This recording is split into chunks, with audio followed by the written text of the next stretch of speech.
Good morning. Welcome to JP's morning brief for June 11th, 2026. Good morning, everybody. Hope y'all having a good morning.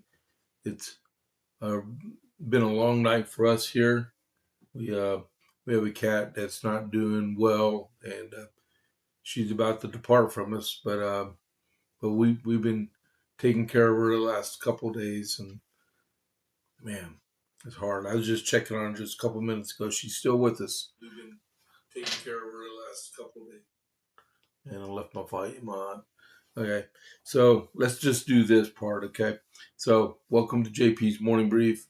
As we get started, beside the the channel title, you see a little bell. Click on that bell, click on the follow button, and then give us a like for the episode also. And then chat. I got Covite for Life in here. Good morning, Ricky. Thanks for joining in this morning. Um, so follow and like and chat. Okay, follow, like, and chat. Got 2 more followers yesterday, which is awesome. Appreciate that. Whoever y'all joined, I thank y'all very much for it. And then let's move on into the morning brief. All right, so we have the armament shop. Whether you're looking for your first firearm, upgrading your setup, or need expert service, Jason at the Armament Shop is Copper's Cove's premier source for all things shooting.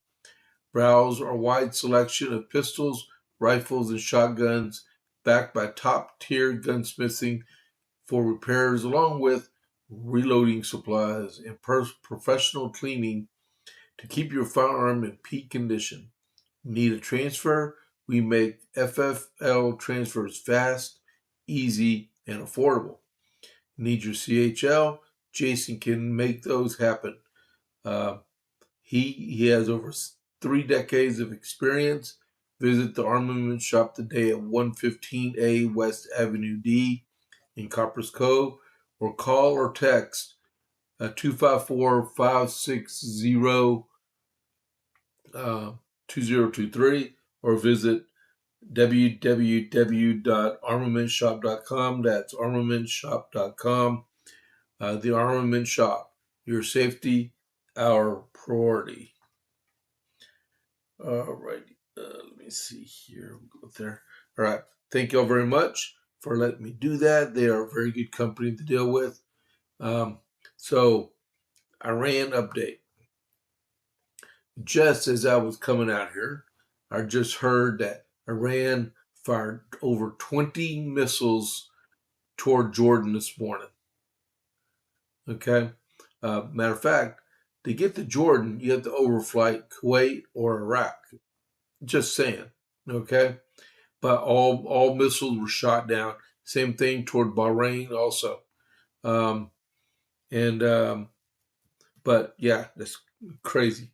And then Bahrain and Kuwait and Jordan were having missiles thrown at them. But yeah, what I heard right before I came out here was that there was 20 of them fired at Jordan. Iran, it says, I wrote down, Iran taxed multiple targets, and true belief, they did it again.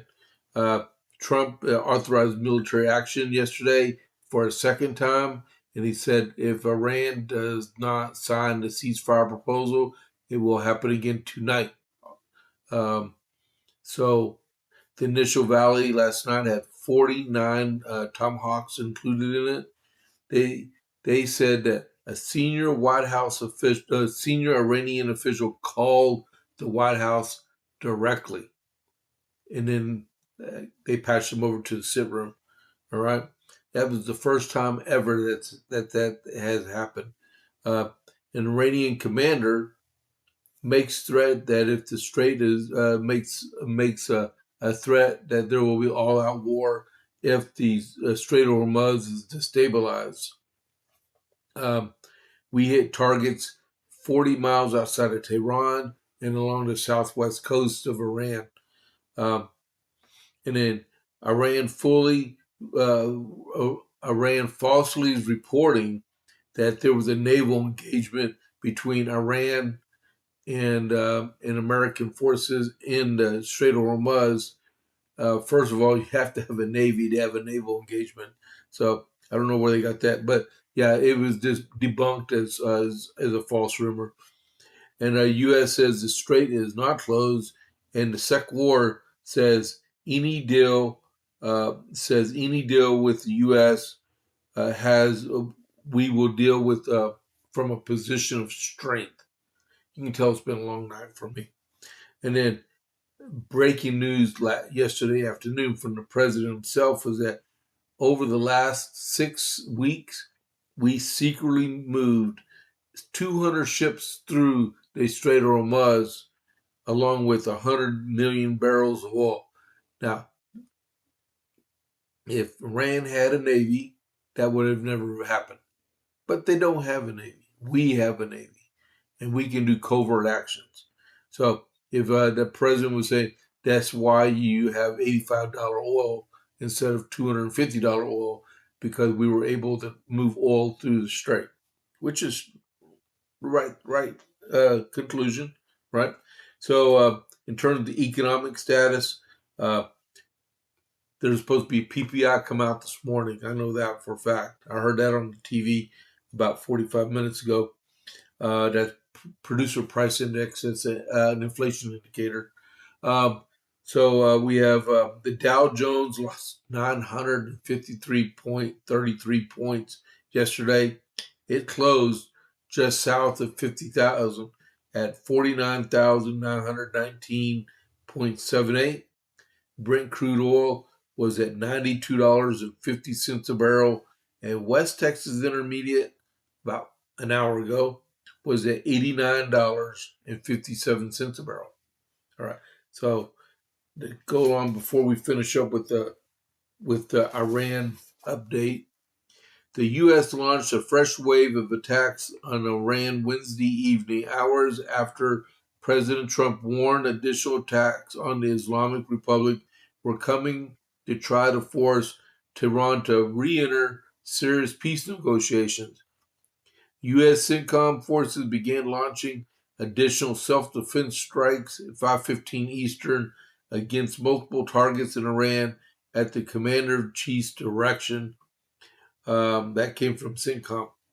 The strikes are in response to Iran's unwarranted and continued aggression. There are no immediate reports on targets, specific targets, damage, or casualties. We hit them hard tonight, Trump said on Fox. Um, asked if we'll do it. Asked what we'll do if Tehran doesn't make a deal. The president responded, "We'll bomb the blank out of them tomorrow," which would be this afternoon our time.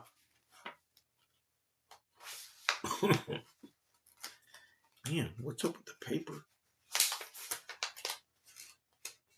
Doesn't want to cooperate. Okay, I got it. I'm sorry about that, people. All right. Trump also revealed that he spoke with top Iranian officials in the sit room who begged him to stop bombing. At least 49 tomahawks were fired. Closest target to Tehran was 40 miles away. And then Wednesday's attacks came after Bahrain, Jordan, and Kuwait, all of which host U.S. troops, came under Iranian fire. They also took place one day after the initial wave of strikes that followed after the takedown of an American helicopter in the Strait. And what was coming out about that helicopter was that the Apache was actually escorting a vessel through the Strait when it was struck by that drone. All right, so we'll cover more of this later on. This is going to be the cool part about the JPA report. We get to start going over the first draft of the Constitution, of the Declaration of Independence. Pretty cool. I can't wait. That's at 8 a.m. Central Time this morning. All right. So President Trump signed the reconciliation bill yesterday. The full budget of FY 2026 is now complete, with ICE and Border Patrol being fully funded through 2029. through the rest of the president's term. President Trump on Wednesday signed legislation to fund key immigration enforcement agencies this morning. I am thrilled to sign the Secure America Act to immediately and fully fund the Department of Homeland Security through the end of my term. He said at the signing ceremony in the Oval Office.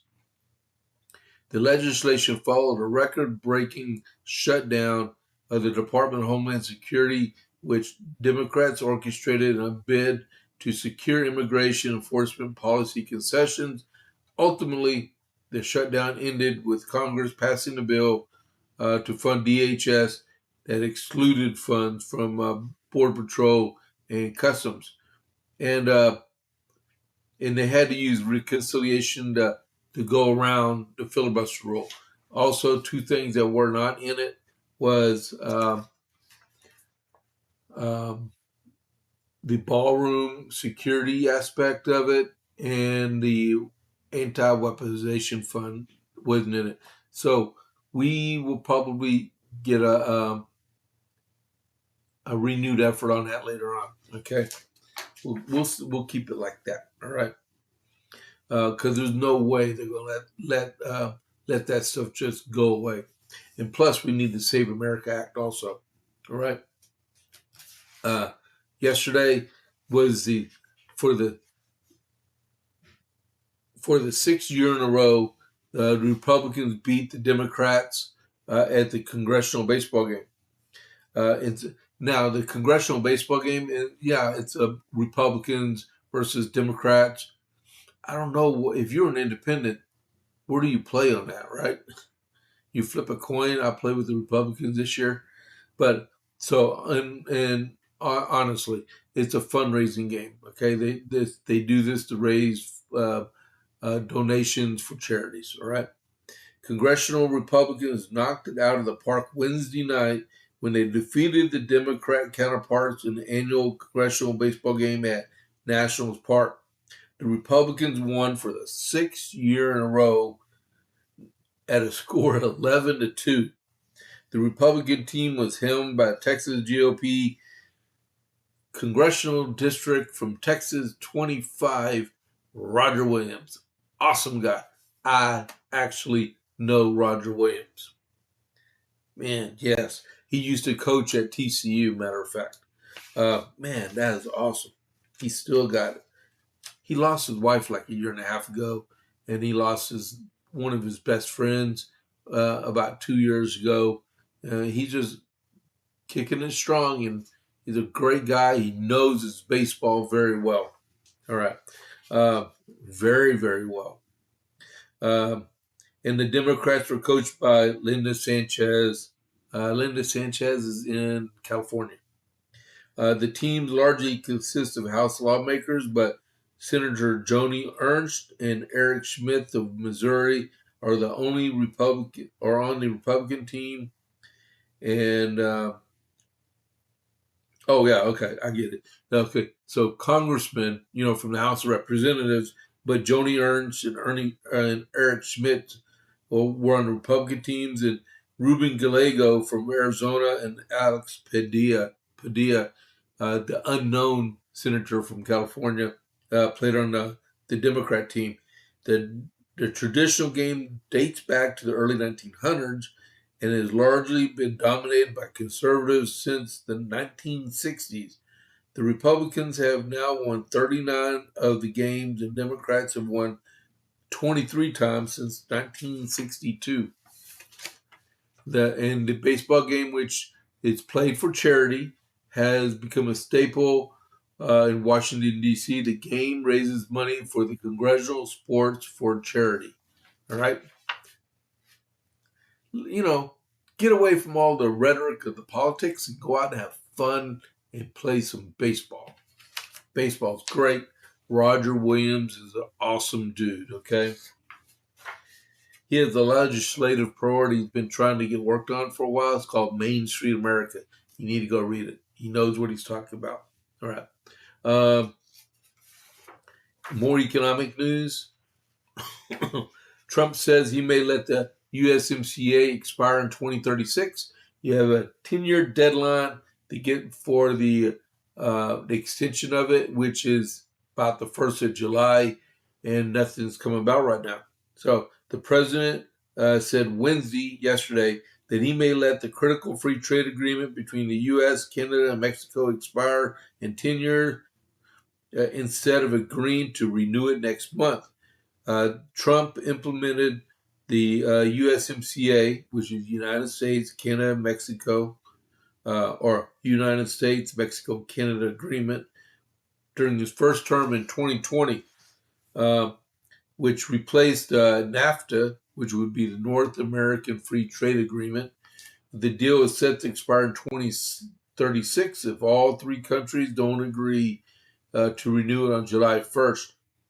The president said he is not looking to renew it, the three-way agreement, highlighting it served its purpose of replacing NAFTA, which he describes as the worst trade deal I've ever seen. I don't know if I'm going to redo it because, to be honest, we don't need anything Canada has, and we don't need anything that Mexico has. But they need everything we have, and they have to treat us better, Trump told reporters. With Mexico, Canada, we have trade deficits, he continued. We have surpluses with them. We don't need their cars. We don't need their lumber. We don't need their energy, and we don't need anything. The comment comes as Canada implored the U.S. and Mexico to renew the deal. If the three companies do renew the agreement, it would take effect for another 16 years and be up for review in 2032. All right. So it looks like the sticking point is not Canada, but the sticking point is the U.S. and Mexico. So evidently, USMCA may be out the window unless something happens at the last second. And we all know with politics, stuff happens at the last second. Okay? Always down to the wire. Get something done. Yesterday on Capitol Hill, Act Blue, their CEO, she pled to the Fifth Amendment like 20 times yesterday.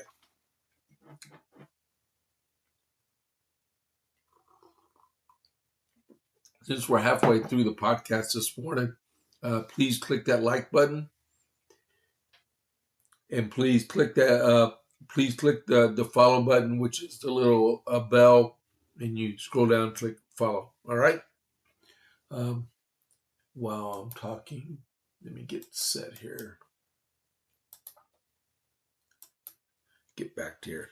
Act Blue CEO Regina Wallace-Jones invoked the Fifth Amendment multiple times Wednesday during a House Administration Committee hearing related to the panel's investigation into campaign donation platform verification policies and procedures. The committee's investigation centers on how the company vets foreign donations and whether it weakened the fraud protections during the 2024. Oh,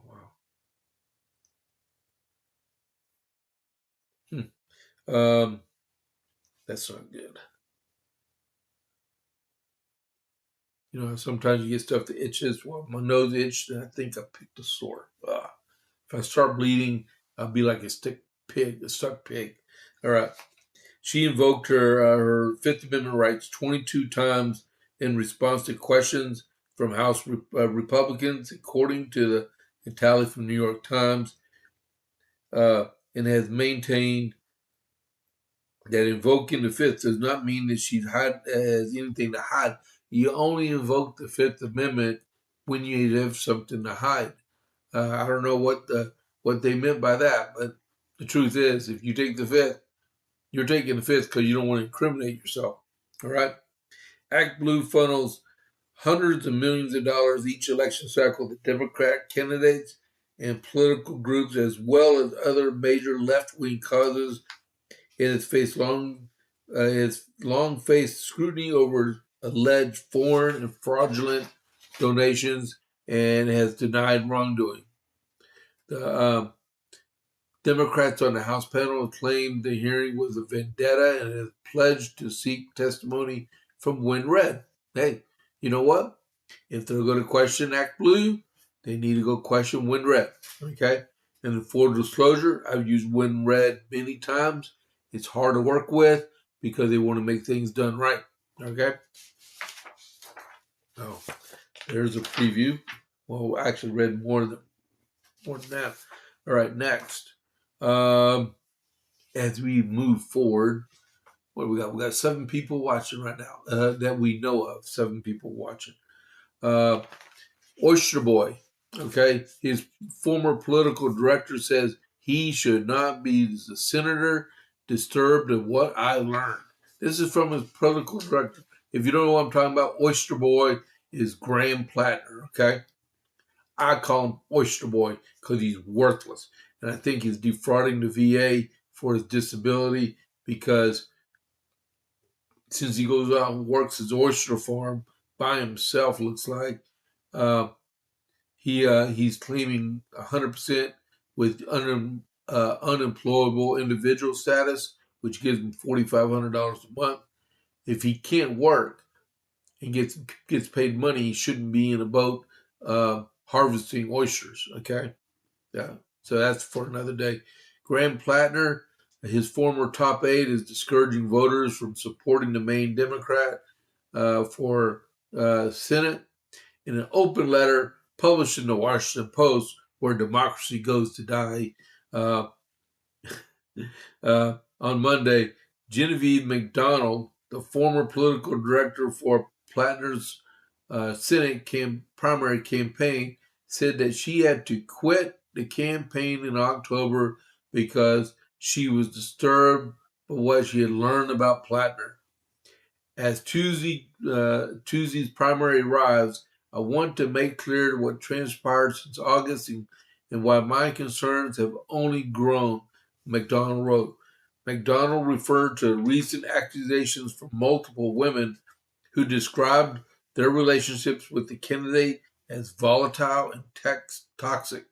The accusers described the candidate himself as charming and characteristic, but also allegedly demeaning to women. Plattner denied allegations for physical intimidation and abuse, but admitted that he was not a perfect boyfriend and drank too much when he was younger. And then she also talked about his controversial tattoo that he has on his chest called a Totenkopf, a reference to a skull and crossbones emblem used by Nazi SS units. McDonald wrote that Graham assured her that it was a military thing. Graham said he publicly said he wasn't aware of his meaning until he got it. But he told her it was a military thing, so he actually knew what the tattoo was about, and he never took it off. All right? So, but Oyster Boy is going to get beat. I know he is, but you got to get people in Maine to get out and vote for Senator Collins. All right. Next, what we got here. So another lawsuit against the UFC fight.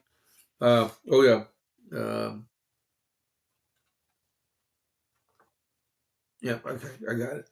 654.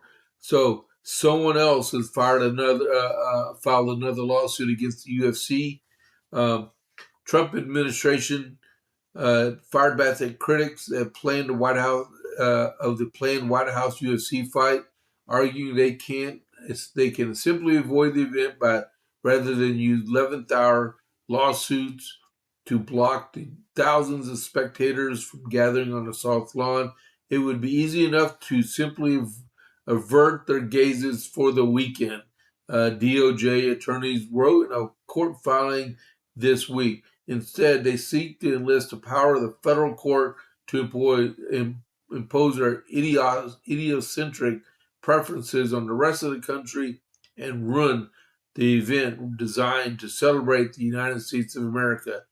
Preparations for the UFC fight have been underway for weeks on the South Lawn, okay?